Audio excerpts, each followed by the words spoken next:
What have you to trade for my knowledge, Lisa from Lupu? Perhaps I could help you relearn some manners.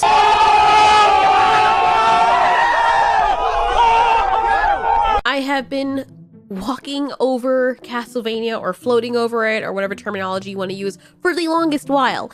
And then I heard someone in passing just fanboying over it. And I'm like, you know what? I've been seeing this. I've never played the video game, but I know that people like it. It's on Netflix now. It's been on there for a little while. Let me go give it a watch. Then I tell my partners I started watching it. I'm like, oh, this looks really freaking good. So while he's coding, usually he's all up in his atmosphere or whatever you want to call it, and then we put it on because, you know, I can't watch animated stuff without it. We need to make the content together to talk about it. And dude, let me tell you, Castlevania is the sprinkle covered glazed donut shit. Like, it is so freaking good. I understand why people have been fanboying and fangirling over it. Come on. Come on! You're dead! Stop and notice you're dead! Holy crap, man. The more I watch it, the more I love it. And I've right now watched all of season 1 and we love it.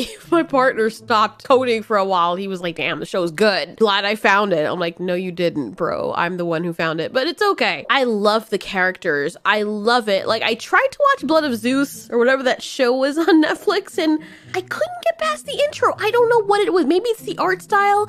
Maybe it's the way that they had the dialogue and people are like, oh, it gets better. But here's the thing. Here's the thing that people need to get. If you don't hook me, I don't want to feel like I wasted my time. First impressions are everything. If you don't hook me within a certain amount of time, especially within like the first episode or the first 2 minutes, first 2 to 5 minutes of the episode, I have other shit to do. My time is very limited with free time that I could use for other things besides working. So I need to know that if I'm not creating or I'm not working, that anything else I'm watching, it's going to go towards what I have to do later. And it's going to have to be worth it. I don't want to sit here and then get like 5 episodes in and realize I wasted my time. Unless it's a situation like Game of Thrones where everyone's been following it for years and then you're disappointed and we can all bitch about it together. That's different because let's not front here. YouTubers do make a lot of money bitching about stuff that everybody else is angry about. So it kind of helps. But Castlevania had me hooked from the beginning. I fell in love. And this is a spoiler. If you guys haven't watched it,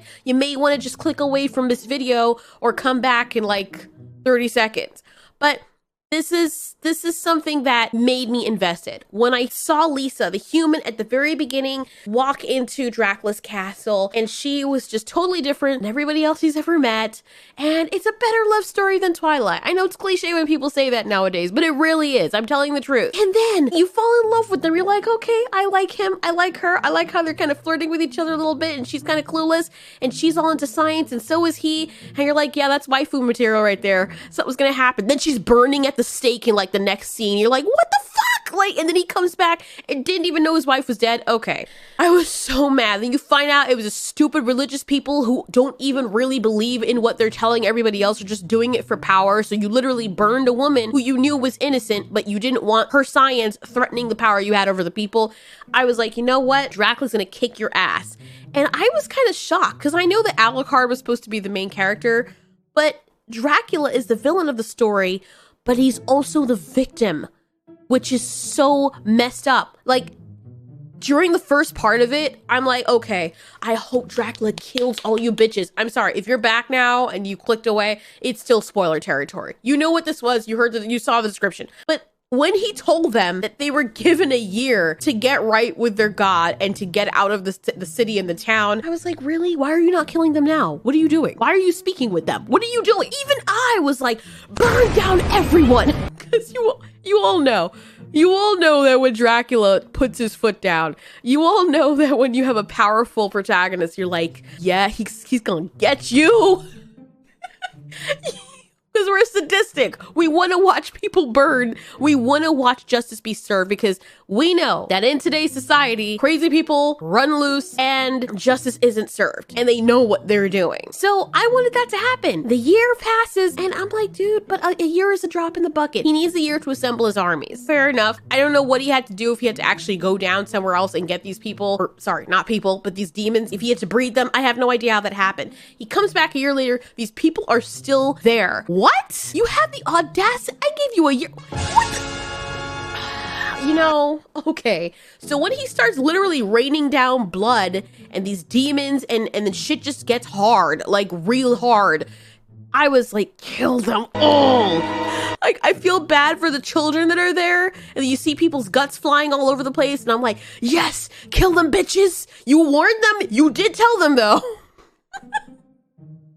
And then we meet Belmont and the mage girl and the speaker mage girl who does the magic. And as all these characters start coming together, you start to get some good character development. The dialogue is really nice. I feel like I'm not watching an animation. I feel like I'm watching it really happen. Like, this is how my world looks in 2D, and these characters are real, and I'm just here watching everything happen. Dude, I love it. I love it. And the fact that Alucard, I knew that Alucard was the son of the woman in Dracula, because I figured, okay, he could be around 17 at the time.